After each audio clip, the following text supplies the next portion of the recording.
Good morning everyone, my name is Michelle. I hope you're doing well. Welcome to another video. It's Wednesday morning and I'm not going to whinge about the weather this morning because you guys in Florida and Georgia, well, take care of yourselves, stay safe. I'm currently watching the progress of Hurricane Idalia. It's just gone 5 a.m. where they are as I record this video, so yeah. Take care, everyone. I'll see you on the other side. And also, before I start, I had a comment. I had a comment yesterday saying, how can you live like this? Because there's a bike tyre in this blackberry bush. Well, yeah, I can live like this. I don't know who put that bike tyre there. It's a blackberry tree at the edge of a field. What? Anyway, without further ado, in this video, we're going to talk about the Summer Wells case. And Summer Wells was the perfect victim. We're going to talk about that. We're going to talk about some what ifs. We're going to say, what if everything that the key kind of witnesses, the key players have said is basically true? I'm not saying that I believe all of this. I'm just saying, what if? And putting out a potential scenario of how Summer Wells might have been taken away from her home. We know she did make it home. TBI say she made it home. So I work from that premise that anything that happened earlier in the day isn't relevant. The timeline starts when she got home, which would have been roughly around 3:20 p.m. All right, so let's go.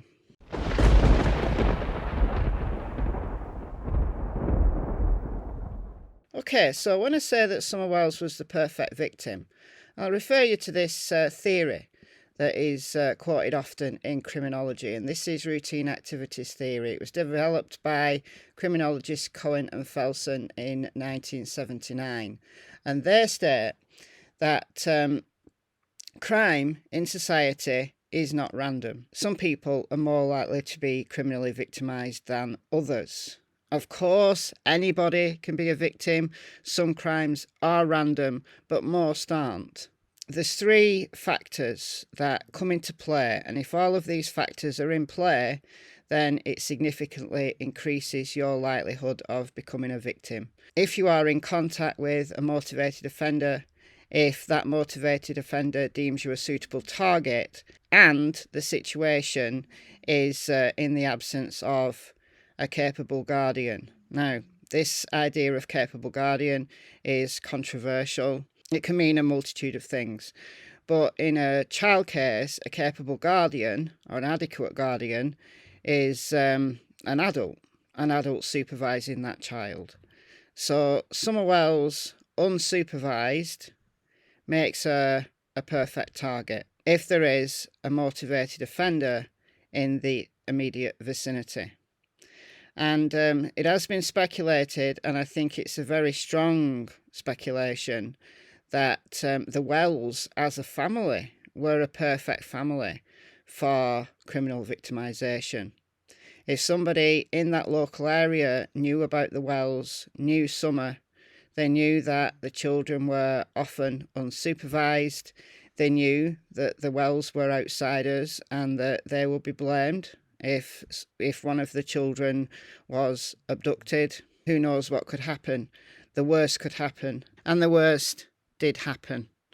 Summer Wells disappeared. So what if someone had been watching the family? What if someone had been watching Summer? And I'm going to put some what ifs together based on the facts we know. She made it home. The TBI don't want to talk about the timeline. So for the 3 hours between Summer getting home and the 911 call around 6:26, we have to speculate based on what we've been told. The TBI probably have way more information than this. I hope they do. I hope that all of the gaps that we can see in that timeline have been filled in by the TBI. But Candice said her and her mother and Summer were planting flowers. What if that story is basically true? The very best lies, the lies that you can maintain, are the ones that are as close to the truth as possible. So what if they did plant flowers on that afternoon? That what Candice said to WJHL, what she said to Chris McDonough when he was there in July, is basically true. She's just lying about small aspects of that timeline. So what if they got home, they all went into the house, put the shopping away, Summer was playing on the floor in the kitchen, I think. Candice went outside, saw her mother. Grandma Candice said, we need to repot these cactuses, and Summer went to help. That wouldn't have taken very long. There was only a few of them. Now, this is where a little lie comes in, because Candice said she was between 2 and 5 minutes fixing her mother's knee brace, and she'd walk Summer over to the house. It's only, 20, 30 feet away. Now, I don't think she walked Summer over to the house. I think that's probably a little lie. A lot of people have forgotten this interview, but David Dotson, one of the Wells family's friends from the church, said something when he talked to Teresa, who used to be on Unmasked. David Dotson told them they had been swimming earlier that day, and they got home and they were planting flowers, and Summer wanted to go inside her house and play. So Candice watched Summer walk from the camper into the front door. A few minutes later, I think maybe like 20 minutes later, she came in looking for Summer, and the boys told Candice that Summer was down in the basement. Candice went down there, and Summer was gone. So he said she was gone about 20 minutes. Not 2 minutes, not 5 minutes, 20 minutes. Now we're getting somewhere, because that 20 minutes might have been a little lie. It might have been longer than 20 minutes. She might have gone into Grandma Candice's camper and been chatting. Or, as some people speculate, she might have left the property completely. And in that time, Grandma Candy went to sleep. By the time Candice reattended to the children, Summer had gone. It's basically the truth. It's just that the timing is the lie. Summer's 3 brothers told Sheriff Ronnie Lawson on the night of June 15th that they last saw Summer going outside the basement door. They told Geordie Sue, who was a neighbour who helped search for Summer, and we'll get into Geordie Sue in a minute, they told her that they last saw Summer at the swing set. So is that the rope swing, or is that the monkey bars?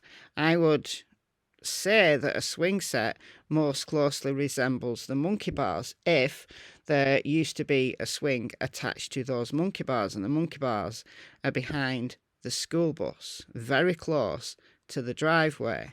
So what if Summer went out the basement door? Maybe one brother saw her there, and maybe the very last time she was seen by one of her brothers was at the swing set. So what the brothers are saying is true. Geordie Sue said she heard a scream between 4:30 and 4:42, which she attended to at the time, but didn't explore the origin of this scream.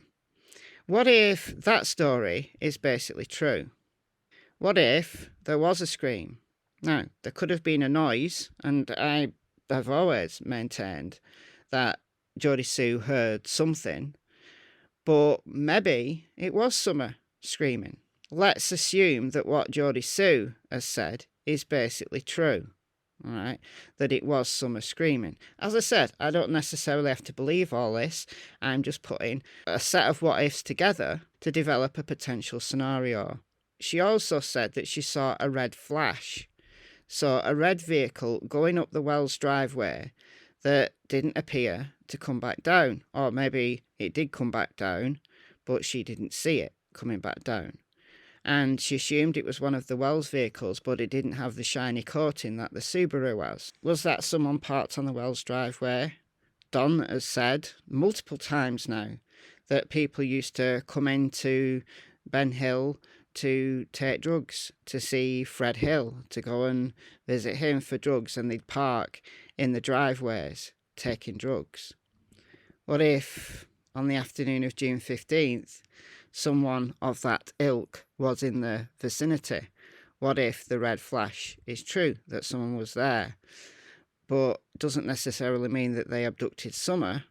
Because if they abducted Summer, as Don said, that they came up into the yard and dragged Summer down the dog trail and in a vehicle and was just gone. Well, that can't be true if all of the scent alerts that we know about are also true, that she wasn't just put in a car and taken away. What if she was lured into a vehicle, though, and they didn't take her away because they didn't want to kind of abduct her to kill her initially? So what if there was a vehicle and she screamed as she was being taken away? Maybe the red flash was way before the scream, and it kind of sat there for a while, and then Jodie Sue was in the cabin and she didn't see that vehicle going away. It didn't go left from the Wells driveway to Beach Street Road.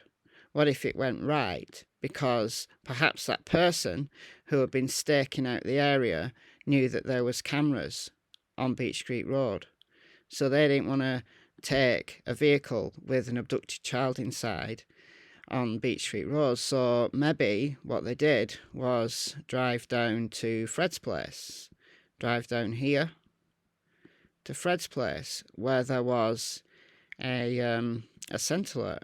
Maybe Summer got out of the vehicle here, and maybe whoever it was who abducted her, and I'm not naming any names for potential abductors, what if they went on foot? And I've speculated also that she could have been abducted on a horse. That would be an easy way to abduct a child. Do you want to come and have a ride on this horse? That would be a very easy way to lure a child. But this red flash has to be accounted for if it's relevant to Summer's abduction, which it might not be. But we're going with the premise that the story that these people have told us are basically true in a set of what ifs here. Just to show you really that there is a scenario that could have worked, that may have left very few clues, but we have to account for everything. So what if someone was taken in a vehicle down to the bottom of the hollow, and there's a scent alert around Fred's driveway because that's where Summer got out, and maybe she was walked up here. That scent alert might be further down here. I just dropped that in an area. We know there was a scent alert in this area, but maybe the scent alert was closer to here. Walked along here. Going this way, you have to go past the Gawley's house.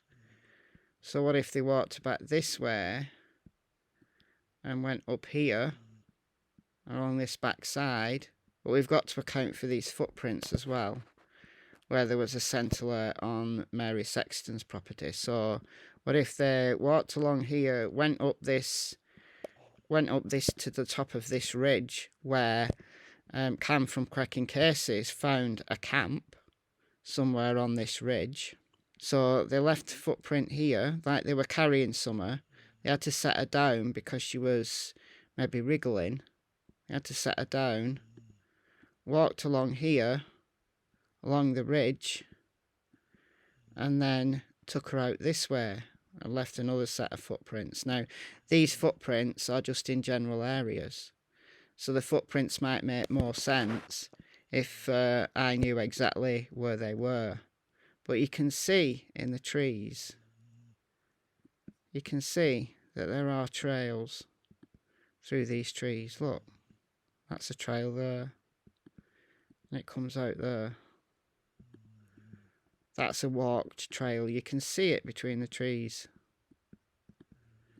So it's actually very likely that someone was able to walk Summer along a trail and maybe down here and got her out. And maybe a vehicle picked them up along here much later. And we don't know. Summer might have been walked all the way along here, because there's a ridge line kind of along here, until it evens out. So one way to get a child out of the area is to move that child in the woods, not by a vehicle. And maybe they would come out here on Bells Road or Fields Road, thinking that you're leaving no trace whatsoever. We don't know that there weren't any further scent alerts. We don't know. We only know the ones that the neighbours have talked about. We know Mr. Phillips talked in the very early days about footprints on his land, which is here.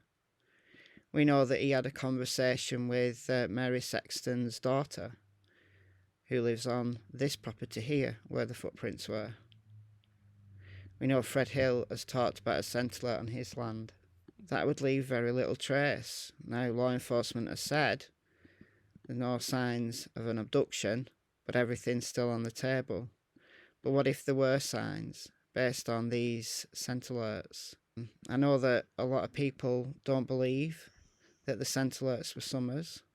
I had a conversation in my Facebook group this morning about what if the scent alerts were actually one of her brothers who was, I don't know, riding dirt bikes along here. But these were small, barefooted, child-size footprints. Would her brothers be riding dirt bikes with no shoes on? Possible, but unlikely. Every person's scent is unique, so a dog won't confuse Summer's scent with that of one of her brothers. Even identical twins have got unique scents. Everybody has a unique scent. We don't know because we don't have a supersonic sense of smell like dogs do. We can't comprehend what dogs can understand about scent. Now, it is possible that a scent article that was used, because a live scent tracking dog is searching specifically for the scent on that scent article.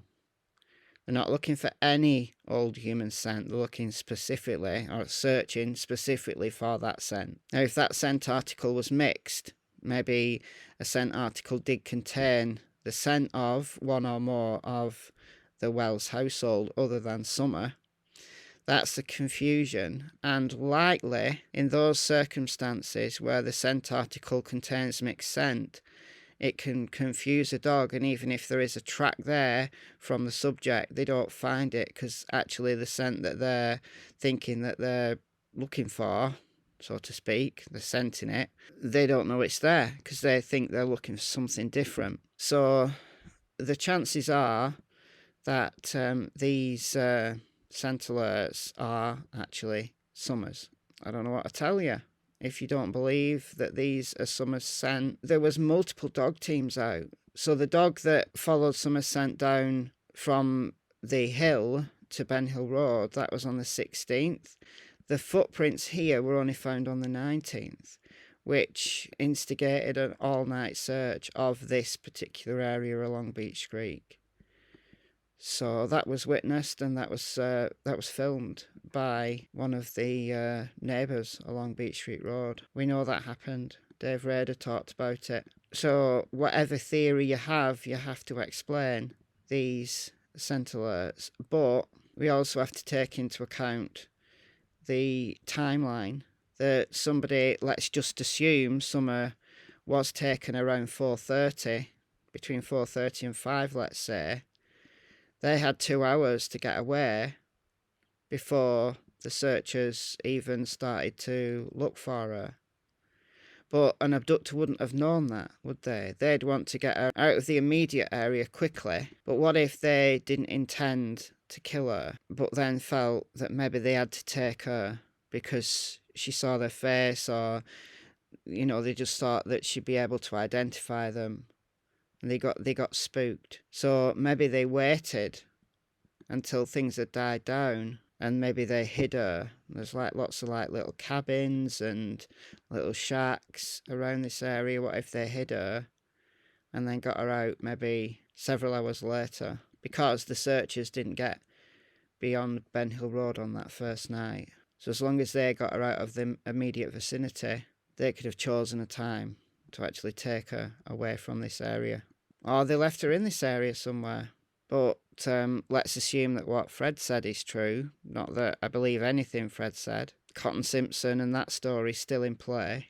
We just don't know, because he has told some, I would imagine, some porcupines. What if the things that the key witnesses have said are basically true? and there is a scenario that you could put together that explains things that look conflicting, but they're actually not. Let me know what you think in the comments below, and I'll see you very soon in the next video. Bye, guys.